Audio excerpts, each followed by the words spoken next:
지금 가족이 조문을 거부했다는 뭐 속보라고 올라오는데 맞나요? 그래요? 맞나요? 지금 이거 댓글로 올라오는데 한번 확인이 되면 만약 이게 맞다면 굉장히 의미 있는 메시지 아닌가요? 그럼요.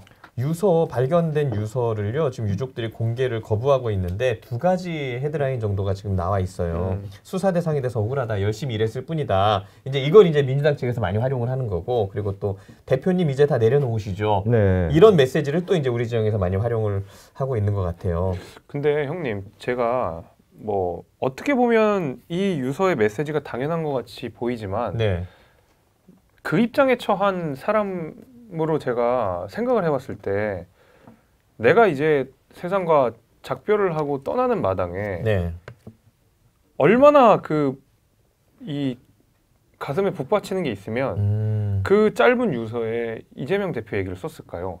그러니까 가족에 대한 얘기, 만약에 제가 그 입장이라 그러면 저는 가족에 대한 이야기, 그렇죠. 그다음에 대부분 가족에 대한 이야기, 뭐 잘 부탁해, 미안해 이런 이야기를 많이 쓰죠. 그렇죠. 그럼 뭐 억울하다 정도를 쓸 수는 있겠지만 누구 때문에 억울하다 이렇게 쓸 수는 있겠지만 굳이 이재명 대표 이야기를 썼을 필요가 있었을까? 이제 그분의 입장에 생각해 보면 어지간한 그 앙금이 있지 않고서야 이렇게까지 썼을까? 저는 그런 생각이 좀 들어요. 진짜 개인적으로 너무 안타까운 마음이 드는 거예요. 마지막까지 그 생을 놓는 마지막까지 가족들을 위한 이야기를 쓰다기보다는 이런 정치적인 이야기를 써야 되는 그 돌아가신 분의 마음이 어땠을까라는 생각이 들면 진짜 좀 안타깝더라고요. 사실 이제 사람이 자기 목숨을 끊는다라는 건 어지간해서는 진짜 하기 쉽지 않은 일이거든요. 있어서는 안 되는 일이죠. 자기가 자기의 목숨을 끊는다라는 건 정말로 쉽지 않은 일인데 만약에 이제 우리가 지금까지 정치인들 중에서 그런 안타까운 선택을 했던 사람들의 공통점을 보면은 자기 자신에 대한 어떤 도덕적인 결함이 드러나게 됐다는 거.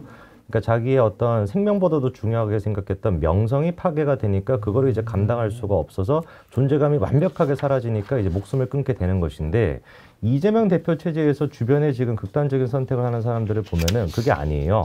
자기 자신에 대한 도덕적인 결함 때문에 극단적인 선택을 하는 경우가 거의 없거든요.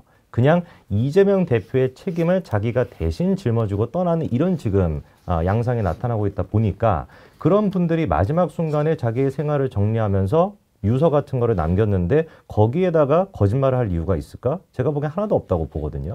근데 그런 순간에다가 이재명이라고 하는 이름이 등장을 하고 심지어 내려오십시오 라고 하는 얘기가 나온다라고 한다면 저는 이것이야말로 가장 결정적으로 가장 지금 그리에서 봤던 사람조차도 이재명의 범죄 혐의를 다 인정하고 있다라고 보는 게 맞다고 봅니다. 이 사건으로 인해서 민주당은 지금 완전히 막다른 길에 몰렸죠. 왜냐하면 이재명에 대한 혐의 사실이라든가 의혹들은 데이터들이 계속 쌓여가고 있고 진술들이 취합이 되고 있는데 지금 이분을 검찰이 무리하게 탄압했다는 증거는 아무것도 없거든요.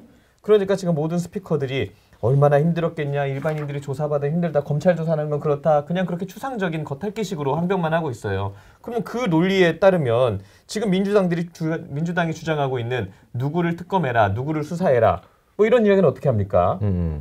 뭐 그분에게도 힘든 일이고 조사받는 건 또 고통스러운 일이라고 뭐 본인들이 얘기하니까 이제는 뭐 민주당이 뭐 한 당분간은 어떤 입장을 내야 될지 조심조심 한 2주간은 눈치 보지 않겠나 뭐 이런 생각을 합니다. 그러니까 상식적으로 생각하면 이 정도가 되면 이재명 대표가 뭐 내려오는 건 둘째치고 도의적 책임을 좀 진다는 얘기를 할 법하지 않아요?